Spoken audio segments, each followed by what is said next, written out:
Being born again is an appropriate and powerful way of expressing God's invitation to a new life.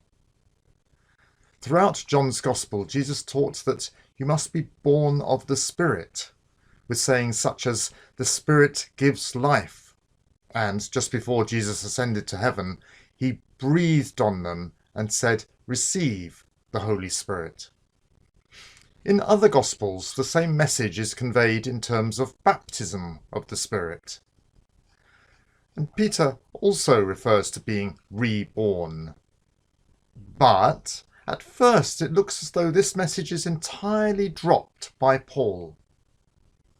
Of course, it isn't absent, but he teaches it using different imagery. Instead of referring to new birth, Paul talks about new creation and about new life after baptism. Paul also uses another image that's close to the idea of a second birth. He speaks of adoption, saying that we were adopted into God's family. Jews wouldn't have a good understanding of adoption, but Romans practiced it widely, so the image worked really well. Although a childless Roman couple could obtain an unwanted baby, it was more common to adopt a teenager. This was regarded as preferable to adopting a young child because infant mortality was so high. Also, by adopting a young adult, you could be sure of his character, whereas a baby might grow up to be stupid or careless heir. Most importantly, Romans wanted to adopt someone old enough to give a personal assurance that he was willing to carry on the traditions and responsibilities of the family. A nice example of this is in the story of Ben-Hur, who was adopted as the son of a rich, childless man who had been impressed by his character.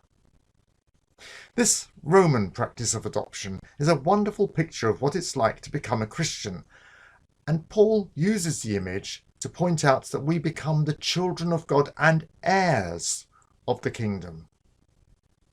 However, as modern readers, we tend to miss the very important aspect of Roman adoption that also applies to the process of salvation. God invites us into his family, but that adoption only occurs when we accept his invitation by agreeing to follow the lifestyles and aims of his family. Jews didn't practice that kind of adoption, so Jesus used different imagery to teach them that of being born into God's family by a second birth. Because babies can't choose their parents, or anything else, we might conclude that we have no role in becoming Christians. So it feels as if salvation is something that happens to us outside our control, and we can't choose to make God our Father. But Paul's image of adoption suggests that we do have at least a partial role. God, who wants to adopt us, has to make the first move. But we, like Roman teenagers or adults, have to decide to accept the responsibilities and consequences of joining his family. We've been given a wonderful array of images of what happens when someone becomes a Christian. Baptism, new birth, adoption, new creation. Some work better than others in one culture or another. These images also emphasize different aspects of salvation. None of them convey the whole truth, of course, but together they give us a very real insight into God's wonderful work of regeneration. God bless.